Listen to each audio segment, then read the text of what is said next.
Okay, I think most, or at least enough people have joined that we can start proceedings in this last breakaway session of this conference that has been amazing thus far. What we are talking about in this breakaway session is the interface between tenure security, in particular land tenure security, and land administration. Or put another way, why tenure security is impossible without functional land administration. So we have three panelists today who will look at the problem from different angles. We're going to start with Sipesihle Mguga from the Legal Resources Center. She's an attorney in the Makanda office. She's joined by Tembakazi Macheka, who is the formidable leader of the Gwachu community. Those of you who've been with us the last 2 days would have heard about the struggles of the Gwachu people a number of times, as community members have spoken about it. So Tembakazi is going to give us an outline of the history and the complexity of that problem, and CP joining her with what legal possibilities there might be. We will then move to Nokwanda Sihlali. She's from LARC at the University of Cape Town. She's looking at the question of how the role of land administration must be understood in the rural context, and with particular emphasis on the Ingonyoma Trust judgment that we've heard a lot about in the last couple of days, but now from a different angle, so focusing on the role of land administration. And then finally, Rosalie Kingwell, who's an independent researcher, she will refer to these two first presentations and then try and outline precisely what the role of land administration in tenure is. And I think you will all, at the end of the session, possibly have a different understanding of what tenure security means, and tenure in particular, building very nicely on the presentation by Ben Cousins in the previous session. Rosalie is not here. She's on a plane at the moment, so she has sent a video recording of her presentation, which I will play for you. She might be able to join us later for the comments and questions, but otherwise we at least have her presentation on hand. So without further ado, I am handing over to Sipe. She's in East London, and Tembakazi is joining us from Johannesburg. Sipe, over to you. Igama lami nguSipesihle Mguga, nami ndiyazibulisela ke ngale mini yokugqibela yale nkomfa. Intombi ke iligqwetha lase-Legal Resources Center pha eMakhanda. eMakhanda ndiye ngokwempangelo ikhaya liseKomani. Ndilapha nje ke ndizothetha ngengxaki yaseGwatyu. Kuba ke ndingengowaseGwatyu mna, andihambi ndedwa, ndihamba noThembakazi Macheke, intombi yaseGwatyu. uThembakazi Macheke ke uzawuthetha ngengxaki abaye badibane nazo as abantu baseGwatyu. Mna ndizothetha ke ngomsanza okhoyo kumthetho walapha eSouth Africa when it comes to addressing i-problems ezifana naseGwatyu. Ingxaki yaseGwatyu ke ayiqali ngoku. Yaqala back in the 70s kwakusaphethe oMathanzima enzange iphele phayana. Yaye yaqhubekeka even after 1994 kuba isaqhubekeka namhlanje. Andifuna uzitsala ke, ndifuna unikela uThembakazi azothetha ngezingxaki esendizimenshile ngoku. Thembakazi, ndinikela kuwe. Enkosi Miss Mguga, masibulele futhi nelithuba kwisilinikiweyo singabantu baseGwatyu, sizokwazi ukuthi sike sibeke lo mba wethu waseGwatyu apha kwi-conference. Siyalibulela kakhulu kwelo thuba. Ngizama ke uprojector nezi noba kuyabonakala nangapha. Iyabonakala. Okay. I've lost the control of this from my side. We can see it, Tim. We can see your presentation. Okay, I'm not sure if I will be able to run the slides because I've lost control. My screen has completely changed. But I mean, masibulele kakhulu ngelithuba silinikiweyo singabantu baseGwatyu uthi sizopresenta ke sithethe lengxaki yethu, ingxaki zethu singabantu baseGwatyu. Eyona nto inzima kakhulu uthi namhlanje thina sithetha kwilanga lokugqibela, abantu siyazi badiniwe. Kodwa ke i-advantage kokuba izinto eziningi sezithethiwe ezithethileyo ngaphambili apha evekini. And kuyabonakala ingxaki zethu zonke siphanze zifane ngoba isandla esisiphetheyo sinye siso esingunobangela sibe nezingxaki esinazo. So i-community yaseGwatyu ndizayixela nje ukuba sesetshilo uSiphesihle andazi ke ngoku andilahlekelwe i-presentation yami kodwa ndizayizama ukuyithetha nje ngaphandle kwayo. Thank you. Njengoba bendisitsho ke ndizawuqhubeka ke ngalo mzuzu uMiss Mkuka sazama ukundibekela i-presentation. Ingxaki yaseGwatyu usetshilo iqale kwixesha elide ngexesha lomathanzima. Zifama eziya eGwatyu ezazibelonga to white farmers in the previous government urhulumente we-apartheid. Zaze zathengwa ke zathengelwa urhulumente wase-Transkei, and the white farmers left, the farm laborers remained on those farms. Zisebenzisa ke umhlaba kodwa kwafika ke urhulumente wase-Transkei. Ofike ke nabantu babizwa ukuthi zilesi abebefike bathatha le ndawo ke bona bangale ndawo ibibanjwe by the previous white farmers. So bafike ababantu ke impatheko kadalala kubantu baseGwatyu yaqhubeka bephetheka kakuba abantu baseGwatyu kubethwa begxothwa ezindaweni zabo bedilizelwa nemizi yabo. So iqhubekile ke lonto ke nomathanzima waba negalelo nayo ngokuthi wavula ilokishi esebenzisa kwa ezinye zezifama zaseGwatyu ekuthiwa kuse-Othay, indawo ekufanele ke abantu abaseGwatyu bakhutshelwe kuyo baphume kwezifama. Kodwa ke ngelishwa abanye left but some remained and resisted. So sisahleli khona ke nangoku. And then kuthe xa kungena urhulumente we-democracy lo urhulumente mhlambe besicinga into yoba ngurhulumente wethu saba nethemba noko ke ngoku inhlupheko ukuthi iphelile kanti ibiliphupha nje so kuseza i-nightmare. So abantu baseGwatyu kuzamazameni kwabo ukuthi sifumane lo mhlaba. Kodwa ngo-2013 ufikelele lento kuvuthondaba. Xa kufika igroup esingayaziyo yabantu esingabaziyo eGwatyu kuthi bezibiza ngokuthi bayinijelo and besebenzisana no-chief ekuthiwa uGungubele, i-chief yamatshatshu okwanguye ke ndizawuthi utata omncinci kaMondli Gungubele lo uyi-minister in the presidency. So abantu kuthiwe bazodevelop iGwatyu and asibazi basebenzisana ne-rural development babamba intlanganiso kwachifu ke loku uGungubele. So singabazi thina banikwa neefama ezinye zanikezelwa kubo kwathiwa kukhutshwe nemali ye-development esingekayiboni even today thina singabantu baseGwatyu phofu nabo bantu asibazi besingabazi kakade. So but le nto isincede khona isincede yasihlanganisa singabantu baseGwatyu sabona into yoba kule meko esikuyo thina eyona nto izawuthi sikhuphe kweli tyholo sikulo kukuthi sisebenzise umthetho we-CPA of 1996. So silandele wona ke imiqathango yomthetho le into yoba siqala sifoma siyila le CPA safaka i-application yethu yokuba irejisterishwe ngo-2014.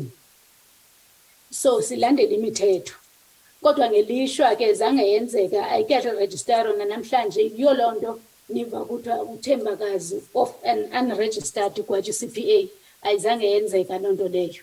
So silandelele kodwa uNkwinti ngelo xesha uminister ubethe uzayenza kungo-2016 sisiya kuye phofu uNkwinti lowo epalamente ngenxa yenoba sohlulekile kwi-province sizenze zonke inzame into yoba sifumane uncedo kwi-structures zonke ze-government kwi-province. Sade saya nasePretoria apho kurejisterwa khona i-CPA asafumana uncedo nalapho. So ke ngoku sabona ukuthi nge-2016 xa uminister ezawusa intetho yakhe ye-budget vote masibe khona siyolantsika siyobonakalisa ukunganeliseki kwethu yile nto siyenzelwa i-province. Uminister akwazi wa-appointa i-task team ngokukhawuleza okukhulu into yoba iqinisekise lo msebenzi waseGwatyu wokurejistarishwa kwe-CPA yenzeka. Wanikeza udeputy wakhe into yoba uSikhwatsha aqiniseke into yoba yonke le nto iyenzeka iphumelele. So i-task team leyo kaminister izosibona kwamsinyane after 2 days siseKapa yabihlangana nathi eGwatyu. Iza seyiphethe i-work plan ene-time frames ukuthi kuza kwenziwa ntoni eGwatyu for i-registration ye-CPA. Kwabe besithi futhi beza neproposal yoba uminister uthi ukususa ikati eziko make sibe nakho ngexesha kusaregister i-CPA sithathe le nkqubo ye-1 hectare 1 household sibe sisebenza kuyo, and kwa-organize i-transport sathatha sasiwa kwi-project kwakuthiwa i-pilot project ye-1 hectare 1 household eCanton on Sea. So sifike lapho kuthiwe sizawubona uminister ne-task team sizawuhlangana naye. Zange kubekho minister, zange kubekho naleyo task team leyo. So kwabe kuphela kwento esidibanisanayo sabancama sibahlanganisa moba kuthinta nominister ngokwakhe engasasinaki, even no-deputy squad, u-deputy wakhe uSikhwatsha. And then into elandeleleyo ke i-department yenza i-audits ezininzi, kuwastwa nje imali because ezi-audit akukho nto ziphela ziyenza. And ixesha elininzi xa besenze ezo audit bathetha nogungubeli lo abantu baseGwatyu bengazi ngazo. So zenzeke uthi apho sithe sangena khona sile unregistered CPA kube khona zenzekazi ngempumelelo futhi nomuntu wonke waseGwatyu angene. But umonakalo wenzeke xa kufuneke kuzise i-results okanye i-findings ze-audit. I-department le-rural development izawufaka amatshatshu phakathi iwabize. Matshatshu lawo angahlali eGwatyu futhi amabango wabo sasixelelwa kwalilo nalisebe kumhlaba waseGwatyu onke afeyila. So eyona nto iphinde ke ngosiyasothusa njalo sisajonge leyo yezi-audit ezininzi ezingapheliyo ezingasisi ndawo. Uminister uThoko Didiza ngo-2020 wa-advertiser into state farms for leasing. And iGwatyu kwenzeka into yoba ibiphakathi kuleyo list nayo. Into esixakileyo ke ngoku into yoba thina sibhizi sisebenzisama ukuthi sifumane uncedo kubo, then kodwa bazi-advertiser for state leasing. But ngethamsanqa ke nge-intervention ye-LRC, iGwatyu was withdrawn from that list. Kuthe xa kunoko kunyaka ophelileyo ngo-2021 sihanjelwa i-portfolio committee. Sathi khona ke mhlambi kukhona into eza kwenzeka nabo besiza ngenxa yengxolo esiyenzayo apha ezantsi into bakuzolungiswa lento yomhlaba eGwatyu. Kodwa ngelishwa iyafika xa ifika pha i-portfolio committee kwacaca into babingezanga kuthi ngoba yafika yegqitha yayotsho eQamata yohlala noMathanzima imini yonke. Kwisuku elilandelayo bazohlala kwanogungubele. Kuthe ngomzuzu ogqibela xa besithi inhlanganiso yabantu baseGwatyu bazawuthetha nabantu baseGwatyu yabe inhlanganiso yomuntu wonke imix futhi uninzi labo bantu ibe ingaba abantu bebekwahlangene nabo eQamata namatshatshu lawo kaGungubele. And meeting yakhona yaphela kungathethwanga mhlaba kuthethwa ngezinto ze-service delivery. Kwaba ngathi nje kufike nje uCouncillor kuthethwa nge-service delivery, hayi le bekuthwebezele yona yokuzosombulula imeko yomhlaba eGwatyu. So njengoba sibhizi ke kwelo dabi lomhlaba ecaleni kukhona inhlungu abantu baseGwatyu bahlele enhlungwini singabantu baseGwatyu phofu sisonke nje. Akukho nto service delivery pha ne-infrastructure yakhona yaphela kudala, akukho ndlela, akukho zikliniki, akukho manzi, network, umibani nje kuhleliwe nje eGwatyu nje, and nathi akho nto singayenza. Ukwenza nje umzekelo nje kuminyaka embalwa edlulileyo kuhlatywe umfana kwafanele ke ngokwesiwe esibhedlele ngoba kukwazeka akukho moto ekwazi ukuphuma eGwatyu ne-ambulance ayikwazi ungena eGwatyu ngoba kuyanetha indlela ayihambeki. Wasweleka kusuku elilandelayo kodwa ube wayefumene uncedo ngoba esindile kwakuba akwazi uhlala ubusuku bonke ayosweleka kwisuku elilandelayo. And kunjalo ke pha eGwatyu nje ingxaki enkulu ngoku ekhoyo i-crime, akukho security eGwatyu, kuyabiwa imfuyo and abantwana basebatsha ngamaxhoba we-drugs notywala yonke loo nto, and bebala imfuyo bezawuthenga ke ezi drugs yonke, akukho nto ihamba nje kakuhle. Kodwa kube khona eyona nto ke ngokuphinde nayo ibe worse kakhulu le ndaba ye-land invasions. And uninzi laba bantu bangenayo bangena besiza ngogungubele kuba injongo zakhe ikukwakha obubukhosi bamatshatshu eGwatyu. So ke thina siba nalo ngxaki singabantu baseGwatyu uthi silwe loo nto kodwa kuphela kubanjwa thina silwa loo nto ngoba futhi lo mhlaba kaloku asikwazi ukuwukhusela. Umhlaba osezandleni zikarhulumente asinamalungelo apheleleyo kuwo. So eyona nto ke ngobe singayithanda kakhulu ethi siyenzele sifumane amalungelo. Yewe siyeva iphira iyasikhusela, akukho umuntu ongasisusa nje pha, kodwa sifuna ukuthi ingapheli nje njalo nje, sikwazi uba namalungelo apheleleyo kumhlaba segwatyu, siwusebenzise ngendlela ezawuthi incede thina abantu basegwatyu nonceda iSouth Africa yonke, isikhuphe nakwizinto ze-grants, and isinqandele nakule nkohlakalo ne-interference ye-politicians nezinkosi eziphazamisayo kwindima yomhlaba wethu egwatyu. Mandibulele kakhulu, ndizawunikeza ke futhi ke ku-Miss Mguga oligqwetha lethu azasixelela intoba umthetho uthini, ungasinceda kanjani kule mo yethu. Enkosi. Enkosi kakhulu Thembakazi. Thanks, Demakazi. Sipe, sorry, 2 minutes left. Okay, all right. Sorry. Ndizawuzama nje usummarize le nto beseyithethiwe apha. Abantu basegwatyu ngokomthetho kuthiwa zii-beneficial occupiers, ne?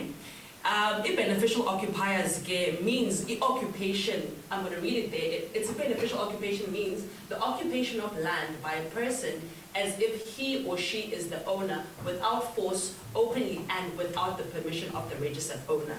So lo mthetho lona unika abantu basegwatyu ukhuseleko, kodwa thina we contend ukuthi this is minimal protection.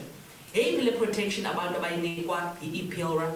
I-IPILRA ithi abantu basegwatyu, they cannot be deprived of their informal rights to land without their consent. Again, we contend ukuthi that's not enough.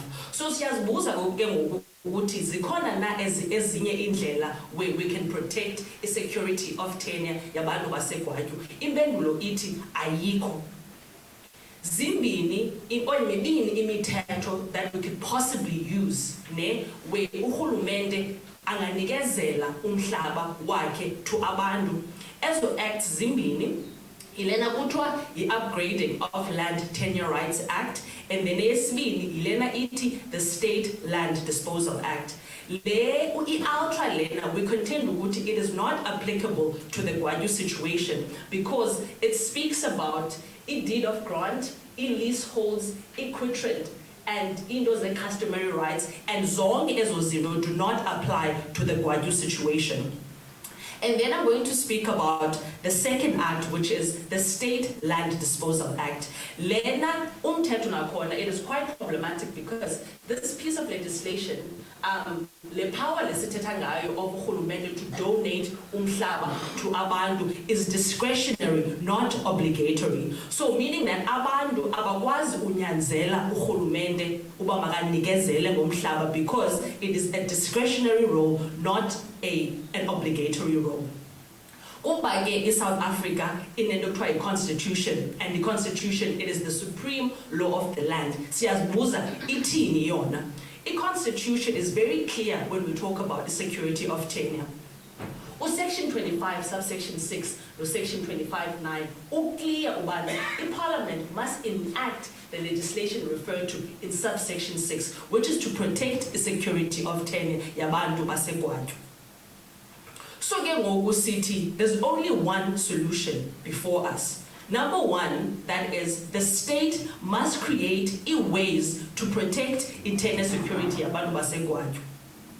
Number two, we must challenge, the failure of Parliament to pass legislation as per section 25(6) and section 25(9), because the constitution apa aiti may, ne, isebenzisa elegama lithi must. So meaning that it's not a discretion, it is obligatory for the Parliament to pass legislation as per the constitution. So ndifuna uvala ngalamazwi athi amalungelo abantu akhoyo kwi-constitution makangapheleli kwi-constitution. I-constitution must be a lived reality for all South Africans. Ndifuna uvala apho ke uxolo ngokukhawuleza ndithethe ixesha belilincinci. Sorry, Vilmine, I will hand over back to you. Thank you.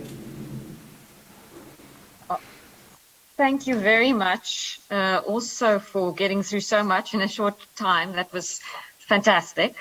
I am going to pause for translation because at least in some of the other venues, we will need some translation. So I'm going to pause for a couple of minutes where we wait for them to translate. I wonder Timakazi and Sipe, if there are things that you want to share in the chat in English, which you think some of our participants here may have missed, please do so. Temakazi, maybe you some of the context around the Amatatu that you had explained.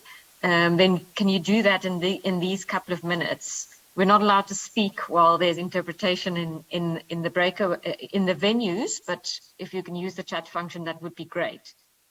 Just for some of the detail that may have been missed. Okay, thanks. Okay, I hope that was sufficient time. I'm going to go on to Nokwanda. Just to remind people that at the end, we will take questions from the venues live, but we don't take questions live online. So please do put questions and comments in the chat. Also, perhaps if there are things about Guachu that you missed and that you would like to know more about, please do so while we continue. Nokwanda from LARC, welcome, and over to you. Thank you so much, Chair. My name is Nokwanda Sihlali. I'm from the Land and Accountability Research Center. I'm glad to be sort of giving this input. I mean, I just want to admit that when I wrote or thought about what my presentation was going to be about, how is the role of land administration understood in the rural context, and from having participated, obviously, sporadically in the conference, I've noticed, Uguti, I needed to be a little bit more clearer. This is something that we're still exploring in our sector and also in my sort of individual capacity. It's very much an area of interest for developing in terms of research. So it's also something that is going to get more refined and is one of my outcomes and hopes to sort of engage with in the conference. So I know with Iskati today is going to be quite limited. So what I want to do is run over 5 points, which I'll include and further elaborate on, obviously, in the presentation, but to sort of give people an idea of what I'd like to cover. And then if I run out of time, I'll be able to sort of share my thoughts elsewhere. So the first point that I'd like us to sort of engage on is, it's important to understand for me that when we're discussing land administration, which obviously I'll further elaborate on, we cannot see Black people as a monolith or homogeneous. So when I talk about a rural context or emakai, I'm not talking about one community that's the same and another one is the same. Umam Dani told us there's a difference between customary law and custom. And then customary law, it's written, it's ossified, it's static, I change. Even though today also we had, I think Professor Ben also then explained with Norman, customary law does change, but obviously all in its different ways. But what we always support is living customary law, imiteto, and already what's happening in that community. So one thing I want us to see is that Black people are not the same. This is a very important thing because we cannot have a uniform land administration system on customary land. So each and every community that you would have to engage with about their land administration practices is very unique. We can capture principles, we can capture practices, but we cannot capture the essence of what it is because it's consistently evolving and it doesn't stay the same. And people engage with living customary law each and every day. So these are some of the things that are an emphasis specifically to legislatures who will want to find a way to have one piece of legislation that encompasses everything. We can capture, again, as I'm emphasizing, principles and practices. Again, we can't just write it as is because we'll be recreating sort of apartheid and sort of colonial ideas about what living customary law is. So that was one of the things that I really wanted to emphasize. And when I talk about Ingonyama Trust case, I'm talking about it in the context of KZN, but also in the context of a place in the north called Jozini. So even though the Ingonyama Trust Board has vested 2.8 million hectares of land in it, but there's still a disaggregation of communities that exist. So still naphakati kusamele uyobuza questions about land allocation. You still need to ask questions about governance, land management, and the like. So it's not to say, again, that's what I'm trying to emphasize with the case, we still can't say the Ingonyama Trust case, KZN. We still have to be very specific about which spaces we're talking about. And I think one of the things that have come out from the conference is the understanding that if we talk about communal land, it doesn't necessarily equate collective. Or it doesn't equate collective ownership. So you can talk about communal land, perhaps understanding it as land that we all use together. So it can be forests, it can be rivers, but not necessarily that it takes away from individual ownership. It doesn't take away from household ownership, from family ownership as well. And also these ideas about ownership. What does ownership mean? Is something that researchers also need to further capture and engage with, because owning is not really a concept that falls into the Western understanding where it's exclusive ownership. So one person, mele sazi ukuthi ubani esidila naye la endlini, mele kube umuntu oyi-one, other people they would have consulted by themselves. So this idea, in as much as we also have to unpack ukuthi, what does community mean? Who is community? We also need to unpack this word of e-ownership. But now I'm just going to use it just to sort of demonstrate ukuthi there are ways of obviously having assets.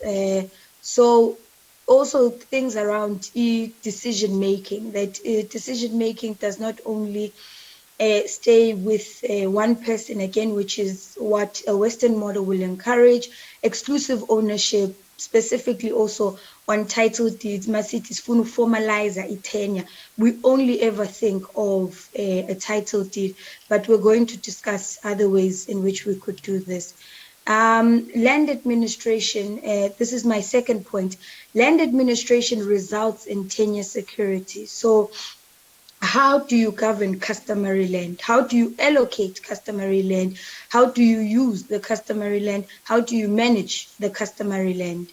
All of this informs tenure security. So in essence, we've been talking about the communal land tenure bill, the traditional Khoisan and leadership bill, the traditional courts bill, Isfluma, all of these pieces of legislation. CLTP will talk about how do we allocate land, manage it, use it, and how are we going to govern the land. You have ETCP and TKLA discussing how you'll govern the land. Then you have SPLUMA, which will talk about how you manage the land, right? And all of these laws, they work together to empower IPURA. Because IPURA is a weapon that we use to protect customary land rights, specifically those who are directly affected from dispossession. So we have to understand, Uguti, if we want a security of tenure, we have to start by looking at the processes of how do we allocate land, how do we manage land, how do we use the land, and how do we govern the land? Because all of those together will end up resulting in tenure security. For me, I don't want to go sort of in depth with what the Ingonyama Trust case was about, the judgment that was handed down last year on the 11th of June. I want to discuss sort of a missed opportunity on their part, because one of the reasons that they've given for encouraging or trying to capture people's rights in the form of leases is because there's no land administration legislation. So imithetho ezokhuluma nge-land administration, they're not necessarily active. So what we can do is then come up with a lease. But a lease then obviously violates pre-existing rights. So now, how do you ensure that you capture people's rights as they are and then move forward into, as I said before, we're not trying to capture land administration, we're trying to capture the principles and the practices of land administration, so that should anybody else say, we want to do something echozini, or okay, when it comes to land allocation, these are the processes, land governance, these are the processes, or this is how they manage land, or this is how they use land. And obviously, the first thing that we have to do is protect pre-existing rights. So if unelungelo nje awukhonakala ukuthi uvele ususwe emhlabeni wakho without having been consulted, without obviously consent being received. And we must understand ukuthi i-consent, I like to sort of emphasize this, i-consent is ongoing. Awukhona ukubuza umuntu kayi-one ukuthi can we take your land? There's so many losses that come with losing land. And we've spoken throughout the conference about ama intangibles. You will be losing graves. So isn't ezinjalo? And you're not only losing what's on the ground, you're losing the air, you are losing clean water, you are losing the forest. And sometimes if you have traditional healers in your community, they are losing herbs, they are losing sacred spaces of worship. And obviously it will lead to spiritual insecurity, as Dr. Dineo and Dr. Mbuso have also emphasized. So these are some of the things that we need to take into account when we discuss what the loss of land will then entail, because then it has to come with ongoing consent from whoever will be depriving or dispossessing. 5 minutes, Wanda. Okay. Number 4, I'd like to emphasize that there is no need to reinvent the wheel. Parliamentary and presidential processes have already engaged with land administration. There was a high-level panel report, 600 pages, that was completed and handed over to Parliament in 2017. They did speak about land administration and ways to move forward with it, including discussing a land recordal system. So a land recordal system that says, how do people already live? And then let's just capture it and make sure that this is something that can be worked with in the deeds registry. Because the deeds registry will use the cadastral system. It's a Western system that looks for exclusive ownership, but it doesn't talk to the way that the lived experiences of people. So this is something that we also need to sort of engage with as well. And I think I'll just make the last point, which we need to explore other options. So people have put options forward like a household title. We were talking as a collective, and Utsepo from the ARD did say which we need to look at things such as household title, which look at who is directly in the space and who's going to be directly affected should any dispossession or deprivation occur. So when we look at title, we have to move away from putting one person on the title, because there's inter-family dynamics. So sometimes it happens, Guti, you have issues of gender where obviously preference of title will go sometimes to a man in the family, and then it's very exclusionary to other people need to make decisions on the land. So formalization of tenure is definitely exclusionary to women. This was illustrated by panel 2A yesterday.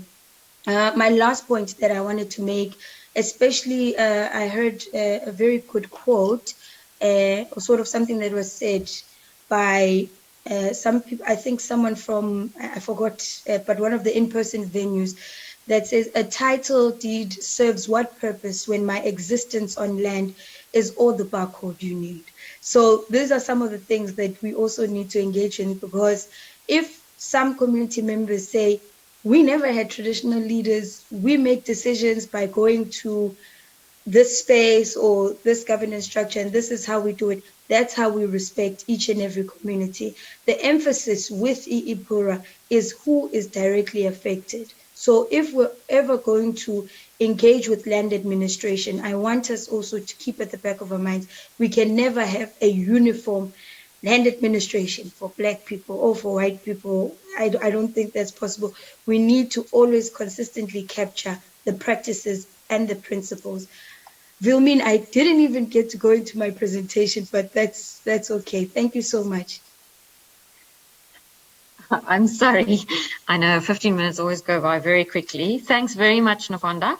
As usual, I'm going to pause for translation in the different venues, and yeah, encourage everyone to use the time to put their thoughts and questions in the chat. We will be back soon with Rosalie. Yeah, mo veritable tse gona ne mama malo bontsi tse dilonyana tse mmalwa ka re dintlha tse 5 and then motho le go bontsha gore batho ba baso re ka no batho ba baso ka moka mara mekgwa ya rena go phela ga e tshwane and se ra gore naga ya rena e laolwa ka tsela mang mo re dulang gona ga ya tshwana gore e tshwane ke la ka se go go one size fit all. So o bontšitše mo gore no ka baka la gore batho ba ba dulang kae ba ne ka mokgwa ba phelang ka gona, so o ka tla tswelela ka molawana gore no ge le dula dinaga magaeng le santse le latele se le se o tlo be le gore ga o mo o dirang o gatakela ditokelo tša ba bangwe. And then a re se seng se segologolo se bohlokwa ke taba e la gore re lebelele gore na ge re lebelela rena naga yo sepediša jwa re santse re lebelele kue morago gore na go tloga kue morago batho naga ya bona ba ya laola jwang ba e šomiša jwang and ge re ka latela se tlo be le sona se tlo se dirang gore batho ba kgone go tswela pele a ba bontšha gore no go ne melawana e mengwe e mentšintši e le gore mmušo o dirang o gare o nyaka re tlo e šomiša o mongwe a khotila kola wa sepluma kere o la gorena taba ya tlhabollo mo magae tlo tsamaya jwang mara o bontšhitše gore no se bohlokwa ke gore yona melao e ge e tswelela e sekebe ya lebala gore batho pele ba dira melao e go be go ne tsela tšeo ba phela ka tšona. And then a be a bontšha gore taba ela ya inkonyama trust gore case ela ya go dira June last year ebile nngwe bohlokwa e bontšhang gore e phele e sa kgona go ka dirang go ka lwelang ditokelo tša batho le ge di se tša diriwang di se tša formaliziwa. And a tswela pela bontšha gape gore ka mokgola inkonyama trust e be e bereke ka gona a kere e hweditše batho be ba dula dipoleke, so yona ya thoma ya reng mo bo o dula gona o swantse o thoma o dirang o patele tšhelete ya rente. And so taba ela ya di-lease kore mo no go ba le lease ba reng e tšeetšeng batho ditokelo tša bona tše e leng gore gale be ba na le tsona ba ipshina ka tsona, tokelo tša go ga metse, tša go ya kgonyeng, tša go fodiša. And then a bontšha gape gore se bohlokwa ke gore ga go sa hlokega gore re dire lebili ka leswa mekgwa e gona e batho e le kgale ba phela ka yona, se se leng gore no ba goreng melawana e tlo go tswelela e direng e acknowledge gore no batho ba phetše mo ba phela ka tsela e le. And then ntlha ya mafelelo ba bontšhitše ka tabela yang ya title la bontšha gore no yena le tshepo ba ile ba dula ba e discuss gore no le re prefera gore title deed e se ke ya ba ka leina la motho o mongwane ka familing go kaone e be ka leina la lapa, mara a re tsebe gore le ka malapeng go sana leng go ne malapa le gore a fapana bo dynamics mola le mola kere a bontšha mohlala gore tabeng ya gore mohlwe mo monna le mosadi ke re lekole ka mola ausi mama Emily o kgonne go itsweletša gore o sepetše a ya mošate le dikgaetšedi tša gago e le gore o dirang o nyaka ba formalize seo ba mo file sona. And then taba e nngwe ke yane ya gore ba itshwang gore nako tše dingwe go formalize o felo e tlo fetša e dirileng gantši e tswaleletšeng e ba tswaleletše batho ba bomme ka ntle. Re a leboga. Okay, well, while we wait for Durban to wrap up, if they've not finished, I'm going to start sharing my screen because we are now going to the presentation of Rosalie Kingwill, who, as I said, is flying somewhere at the moment, and so she has sent a recording of her presentation. Just so you know, her presentation was unfortunately too long, so we did agree that I will cut her off somewhere rudely at around the 15-minute mark. So I apologize for that, but I'm sure we can share the full presentation to anyone who would like it, or I can probably share it somewhere on the chat. But so that's what will happen after 15 minutes. Okay. Everybody. This presentation focuses on land administration at quite a basic level, There we go, it's quite a high working. level, conceptual level, in order to stress the importance of land administration for tenure security. I find that the idea of land administration is often quite misunderstood. And we've seen, you know, from our research, the effects of ignoring land administration. So this presentation is really punting quite a straightforward message that we have to look more holistically at what surrounds tenure if we're going to make any progress at all. There has been a faint sign of a shift towards more holistic thinking about what secures tenure after a painful 3 decades of contestation. You know, but in general, there's been very little progress in terms of solid analyses of why securing tenure is so difficult and so contested. One of the problems seems to be an idea on two sides of a very contested battlefield that tenure can be reduced to one idea or linked ideas or even one event. So my presentation focuses on the need for a shift in thinking of tenure as a single component of rights, or even a set of rights, or even a bundle of rights, to thinking about it as a set of associations with multiple attributes. And this involves many branches of law and public administration. In order to get to this point of analysis, we need to disaggregate the components of tenure so we can compare apples with apples across the tenure spectrum. This is in contrast to the way we tend to see it in boxes. We talk about the system of registration on the one hand, which is a whole system. And then we talk about farm dwellers, and we talk about labor tenants, and we talk about communal tenure, customary tenure, Ingonyama board trust tenure, etc., all in little boxes. So I'm saying we need to level the playing fields, and we need to reassemble all these components so that they all can be, so we can match like with like, and move away from the dualities and the Manichaean rhetoric of registration on the one hand versus customary or versus communal on the other. Sort of gets us absolutely nowhere. And, you know, we need to form a table of evidence of the inner workings of all tenures in currency. The evidence about social units, spatial units, access praxis, inclusivity, exclusivity praxis, boundaries, ideas about boundaries, space, value, and so on. So in order to do this, we obviously need to have some sense of what are these parts and components. So let's just think about the two presentations that came before. You know, each one referred implicitly to a set of parts, a whole range of parts, but you know, without sort of necessarily explicitly disaggregating them.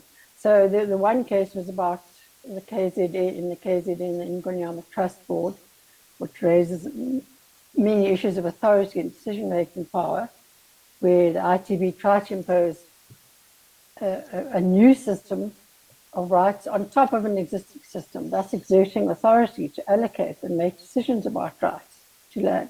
I mean, this would be unthinkable in, you know, if these rights fell under the one system of land administration. For instance, it would be unthinkable in the case of freehold to have a fragmented sort of system of authority imposing a new system on top of it. It's just unthinkable. But when rights are unformalized and vulnerable, we have this when we have these boxes of authority. So it's done in a highly fragmented way that separates the KZN rights holders from the benefits of a national land administration system that applies consistently to everyone, to all rights holders in the country. So we're talking about problems there of segmented institutions of governance that are enabled by the state and can easily threaten vulnerable, unformalized rights.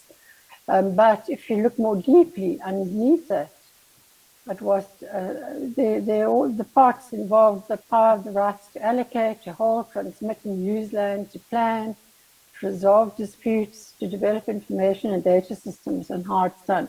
So there are a number of parts that are sitting in there. And then in the case of Gwachu, it's about overlapping and conflicting rights and claims to land and how it is held, which is a universal problem in most rural back communities, especially the former Bantustans, and it includes the ITB case above. Almost every case, we have this issue. There's literally no system of adjudication that measures the relative strength of rights and claims vis-a-vis others. In the case of restitution, it is prioritized as a legitimate claim above others, but within restitution, there are also conflicting rights and claims. So it's an open season of contestation. In Gwachu, there's no overriding system of decision-making other than sheer exertion of power. Those with political power can coerce those without. So in this case, rights holders on the ground have developed hybrid systems of managing rights on the farms regarding who allocates, holds, uses what land, what social units hold them, how space is divided, who is included or excluded, and how rights are passed on. Now, these hybrid systems are not unique to Gwachu, even though some of the conditions there are unique. Hybrid systems have emerged everywhere. People have to do it on their own, with a little bit of sometimes involvement of the state. But there's no ultimate power to make authoritative decisions. So if we move on to categorize, this idea of categorizing components, we can categorize them in numerous ways, but this is one way of understanding them.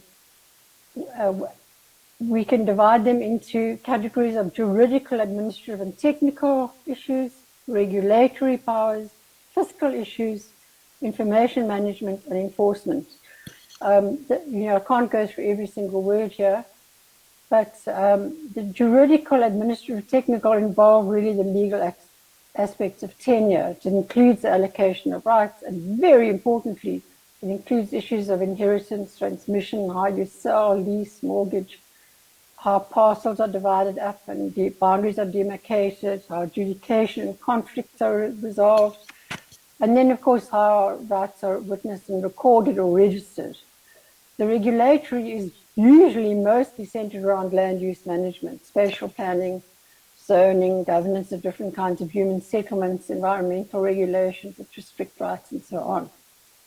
And then the fiscal involves how property is valued. And in the formal valuation system, of course, land parcels are valued in a very formal way, usually according to market sales. And then there's the issue of property taxation that falls here, which is about developing a system of rating property and taxes so that the local government can perform its duties. And then, of course, there's compensation if land is being returned, restituted, or expropriated by the state. And then the underlying infrastructure is land information system, how information is collected, stored, retrieved, disseminated, used, and so on. And then finally, enforcement of all of those. So one can depict it in this way, where the policies are still overriding, policies and laws, as the roof, and then the pillars, which is what we think of as the core of land administration, is the juridical, regulatory, fiscal, conflict resolution, and enforcement. And then the underlying flaw of the whole system is the data and information system. In the formal system, of course, it's the cadastre. We can also We can also categorize them in terms of, this is a very popular way of categorizing land administration, as the pillars as being land tenure, land value, land use, and land development. It's just a different way of seeing it. And here's a more detailed table, which I'm not going to go into now, just through lack of time. And then, of course, we have to think of how are these powers and functions distributed across spheres of government. And this is where we really come across a very big problem at the moment, because while this is very aligned with the formal system, all these categories and elements are aligned to fit in with the formal system of registration, because they were all made to work together like this. However, once we start looking at off-register rights, it's just none of these match. Almost none of them match. And so when I talked about trying to match like with like, it's a matter of reevaluating this way of categorizing rights. In particular, we need to look at this regulatory system, the land use management at local government, which is the local government function, really. But if we're looking at off-register rights, you know, it's at the local level, really, that we need to start putting together information and record systems. And yet local government has absolutely no powers over that. It's a national function. So we need to reevaluate the constitutional schedule, the way in which it has allocated functions across government. I mean, this is a big topic, so again, I can only raise it here as an indicative problem rather than go into it in detail. But, you know, in general, what one is saying is the tenure is a composite system of governance with so many elements that have to be aligned. And yet there's an idea among many governors in the state and would-be governors in the private sector and NGO sector that tenure is can be achieved by a single piece of legislation based on a single idea or linked ideas. And this is often accompanied by fighting over these ideas. It's not surprising, as tenure involves politics and power, and people defend their interests fiercely. But the results are always trade-offs. But tenure isn't an idea. It's a multi-dimensional praxis involving human relations, power, relations to each other, to the natural world and the built world. And no amount of ideology can force fit these relations into one mold. Though, of course, dominant policies and ideas can dictate the direction of how the state legitimizes a certain way of seeing them, recognizing them. But at the same time, and this is the aim of my presentation really, we can develop more uniform, consistent and predictable systems to govern and manage tenure, a bit like thinking about a road, a system of roads, the whole road connected road system or railroad system for the vehicles, in this case rights, to drive on. So even if the vehicles or the rights are diverse, they can drive along the same infrastructure and thus limit conflicts and crashes. So to return to this question of, why do we need a more uniform infrastructure? Because people might argue, no, we must respect diversity. Well, we've seen how rights that are purely locally allocated and managed can be vulnerable to bigger interests and political power outside of the local or by more powerful elites, local elites or relations of patronage. It makes a huge difference if rights are locally, regionally or nationally authorized, either in terms of law or practice. And I argue the time has come to move beyond local recognition to securing rights against the world at large. Now, conventionally, this definition of securing rights at the world at large has been applied to real rights, in other words, rights that are registered.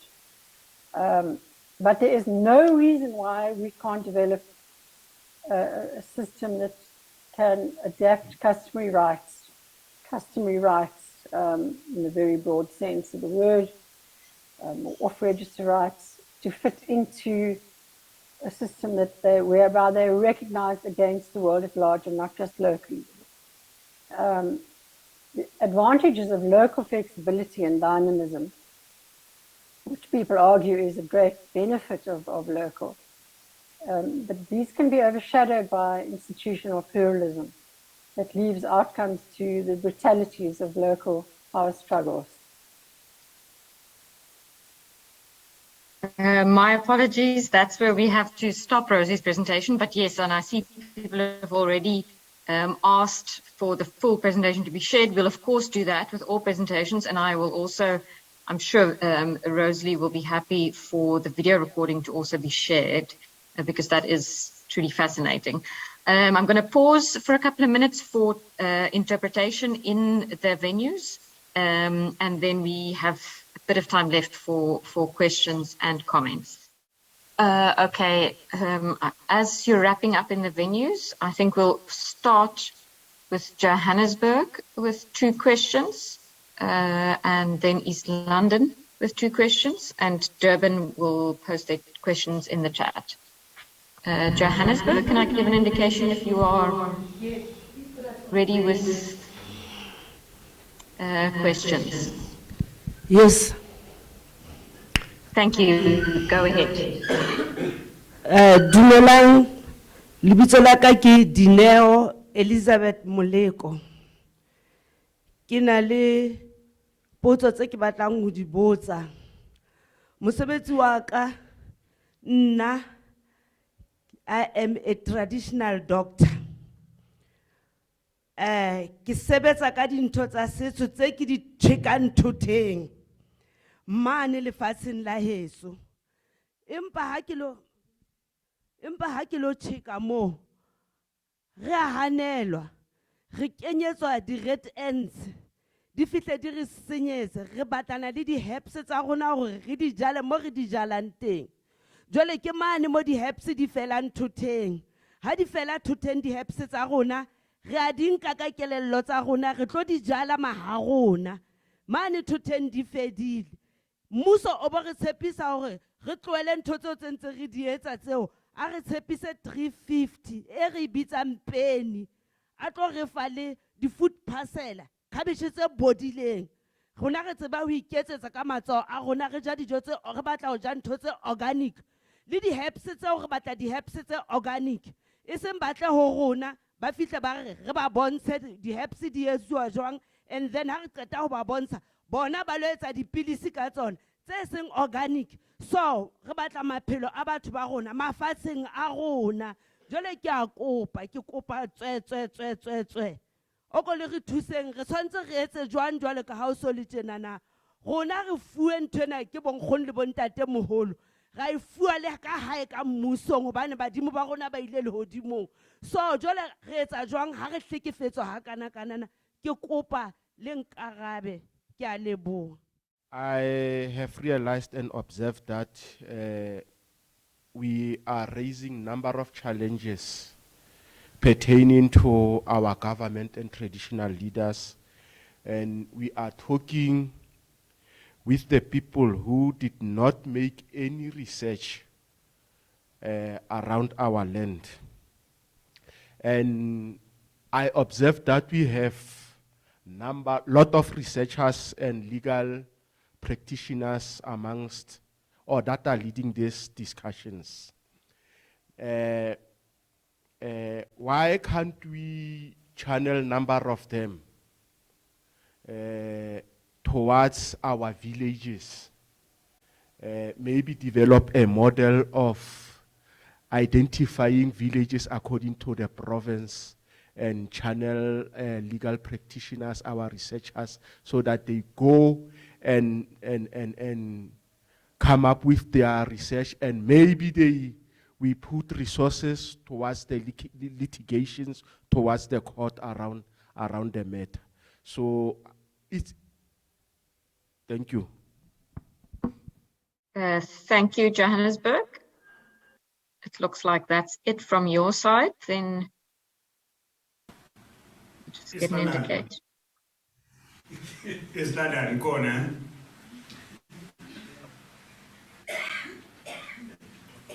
East London, go ahead. Yes. Dimawit Kungwan from Ezingisa. Ndiva kabuhlungu Mama Umguga. Kulo mcimbi wase eGwaju. Ndifumanisa uba le nto ye-management yomhlaba inento eninzi eyenzayo. One, ukunyashwa kwamalungelo abantu, kunyashwa nesidima sabo. Ngoba aba bantu abanye babo basolekelwe zizihlobo zabo bephakana bazinwabela kulaa ndawo. Ngoku kuzafuneka beshiye amathambo wabantu babo kulaa ndawo, ngoba nje ke kubonakala uba bakhonjwa ngaphandle. Loo nto iyandiqaqambisela mna. Then ke kukho le ndawo uvela nayo yalo section 25.6 and section 25.9. Kumanca nendawo nemani ngoba ndifumanisa uba sorry kulapha indlela esingaphuma kuyo kule ntsunguzi yehlathi sekulo ukuthi la kunokuqiniswa ezazigaba zomthetho ke kuyekwe aba bathi may. Go, it's a matter of a must. Thank you. Ethoza Christopher Pamalo.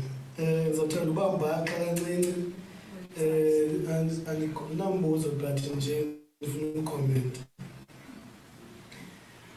Ingathi kumsiki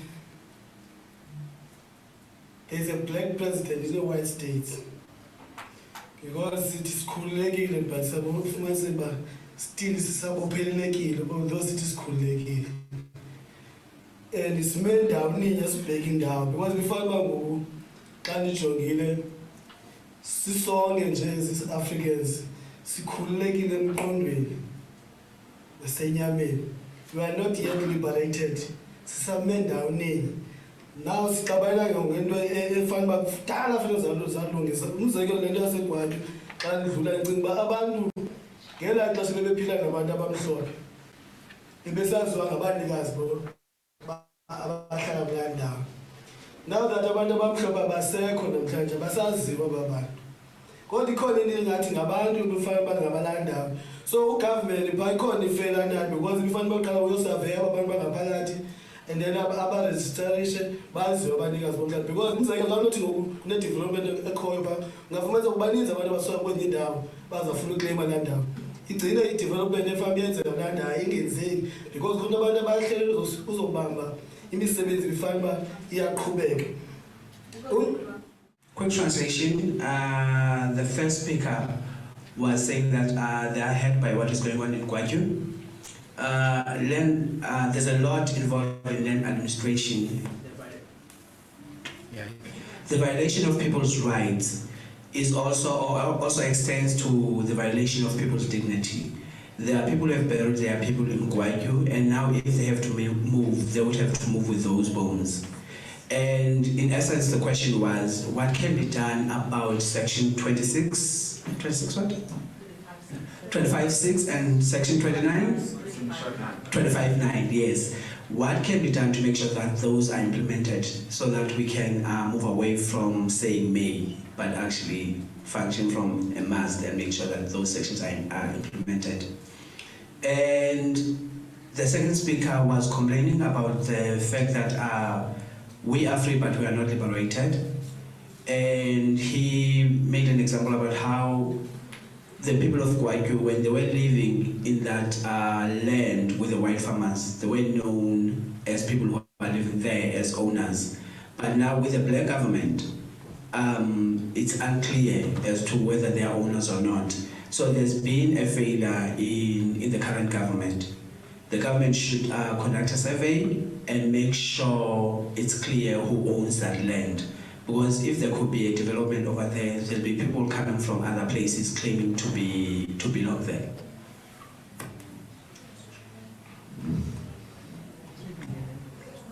That's great. Thank you, East London. I'm going to give Tembakazi, Sipe, and Nokwanda each 2 minutes to respond. Sorry for the short time, but we have to finish by 12. I just wanted to read a comment that came from Durban. By the way, to tell everyone, very rich discussion on the chat, so please do read it. From Durban, the comment was, as people from rural areas like Zingolweni, it would be helpful to us to have people like Nokwanda to teach us about CPAs and CPIs, because for us as activists, it is not easy to carry the message to them. And then a follow-up question from Durban, can we be given small booklets in simple language to explain and summarize the policies like IPILRA and explain SPAs? I'm not sure what that is. I'm sure I should know. Okay, so those are, there are also fantastic questions from the participants in the chat. And I hope the speakers have kept an eye on that if you want to respond to any of that, but 2 minutes each before we close. Tembakazi, I'm going to start with you. Okay, thanks, Feldman. Ndizawuphinda ndiresponde ngesixhosa futhi. Ndiyava nje ii-comments, kodwa nje akukho, there's no specific questions directed to us.